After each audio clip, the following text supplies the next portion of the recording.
Hey guys, retrostitchgaming here, back again with another top 10. And this time, we're counting down our top 10 PS2 games of all time. We thought narrowing down our favourite PS1 games was tough, but this was something else. We started with a shortlist of almost 40 games. The PS2 really did have a crazy amount of amazing games, from all different genres. As of our last top 10, we are sticking with the one per franchise rule, which made it even tougher to narrow down. Also, don't forget this is just our opinion, so sorry if some of your favourites didn't make our list. I'm sure that they were considered in our shortlist. Please let us know your top 10 in the comments below. So without wasting any more time, let's get on with it.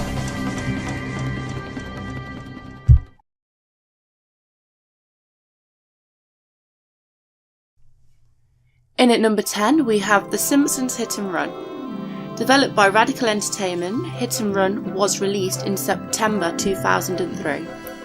The game follows the Simpsons family and Apu who witness strange occurrences in Springfield, which they later realise is part of an alien conspiracy caused by Kang and Kodos. Hit and Run had several levels, each with missions and subplots. The game also features many elements associated with RPG, such as branching storylines and side tasks. With its colourful graphics and wacky gameplay, it was a memorable game for most who had the opportunity to play it. It basically was GTA for kids.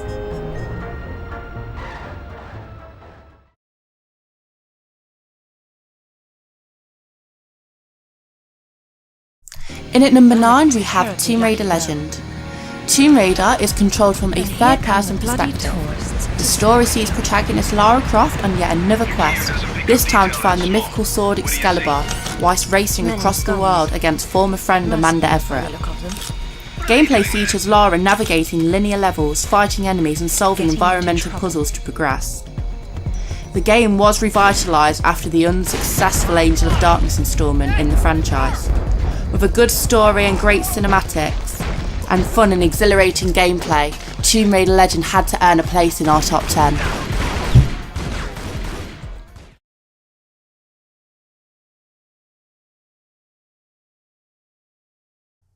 In at number 8 we have Final Fantasy X.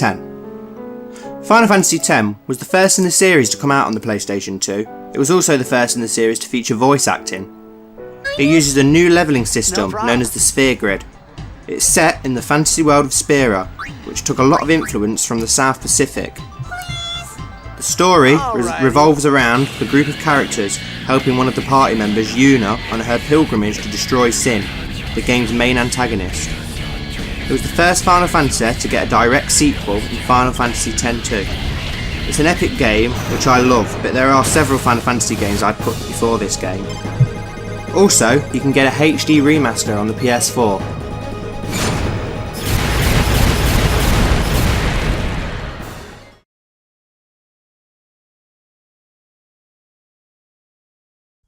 In at number 7 we have Okami. The gameplay is a mix of action, platform and puzzle gaming genres. Okami combines several Japanese myths, legends and folklore. This beautiful aesthetic Japanese masterpiece was developed by Clover Studio and published by Capcom. Released in 2006, it soon captures audiences and critics alike. With its stunning Japanese ink illustration visuals, critics often refer to Okami as being in close comparison to Zelda in gameplay. Although Okami is held in high regard, not many copies were actually sold of this particular game.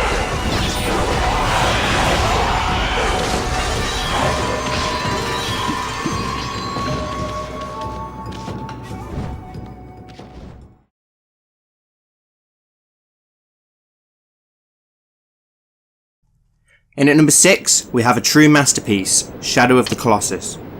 This game is epic in every sense. The graphics are stunning for the time, the soundtrack is beautiful, and as close to art as a video game can get.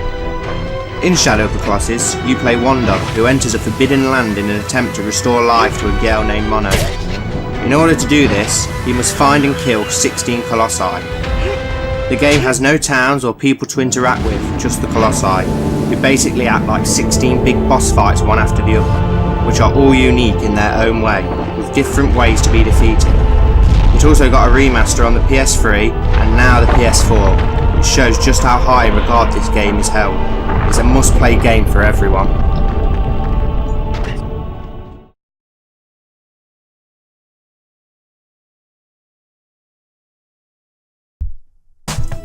In at number 5 we have Grand Theft Auto Vice City. Trying to decide between this and San Andreas was so difficult, but in the end we had to go for Vice City. Although the overall gameplay is far superior in San Andreas, we just love the nostalgia we get with this game whenever we put it into the PS2. The awesome characters, the storyline, and best of all the classic 80s music. I mean, come on, who doesn't love the 80s? In Grand Theft Auto Vice City, you play Tommy Facetta, a loyal former member of the Forelli family. After being released from prison after serving a 15-year sentence, you're sent to Vice City, which is based on Miami, to do a cocaine deal for your boss, Sonny Forelli. Yes, the game has aged badly, but we love it, and we can only hold fond memories of it, and just hope we get to return to Vice City in a future GTA installment. The way I see it, we two hombres in a strange town. We need to watch each other's back. My back's just fine.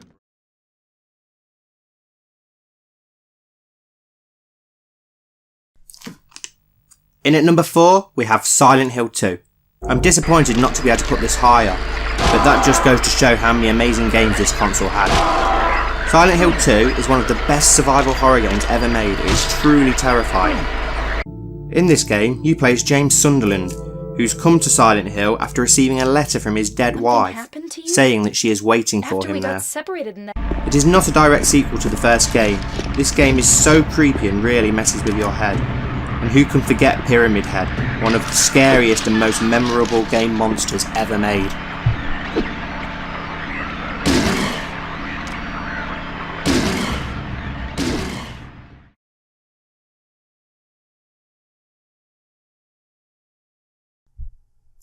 In at number 3 we have God of War. Viewed from a fixed camera perspective, God of War is a third-person hack-and-slash game published by Sony Entertainment in 2005. The game is loosely based on Greek mythology. The player controls protagonist Kratos, who serves the Olympian gods as a Spartan warrior. I love how you're able to battle against ancient Greek mythological foes such as harpies, minotaurs, gorgons and so much more. I happen to be actually a massive history buff, so for me this game was super exciting. I've always enjoyed hack and slash games as well, and God of War always held a special place in my heart.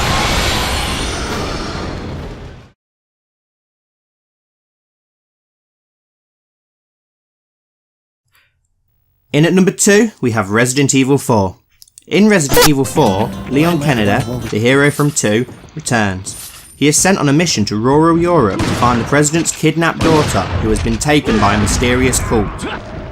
This is the first Resident Evil game in the main series to ditch the fixed camera angles and tank controls for an over-the-shoulder, third-person view, and taking a more action-orientated approach, but still managed to keep an eerie and discomforting atmosphere and remained scary as hell.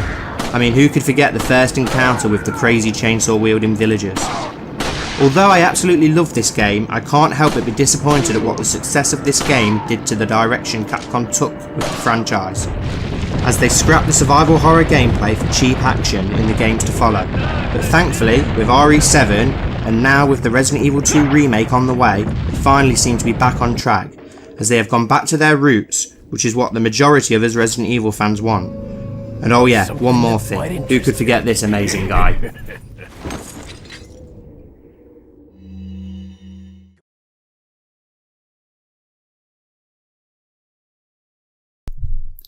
Before we unveil our number 1, here are a few of our honourable mentions.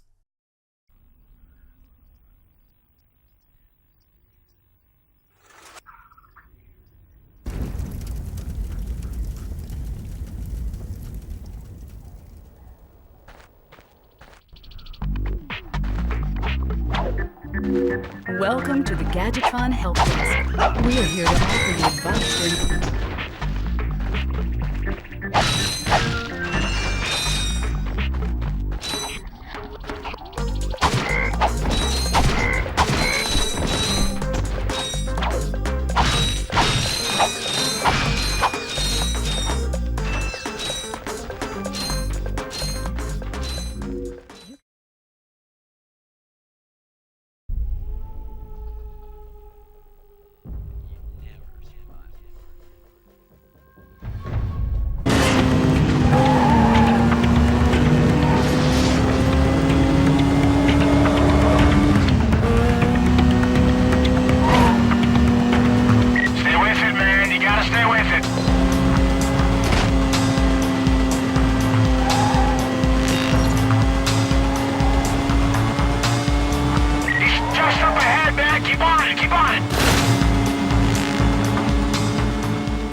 And our number 1 PlayStation 2 game of all time is Metal Gear Solid 3 Snake Eater.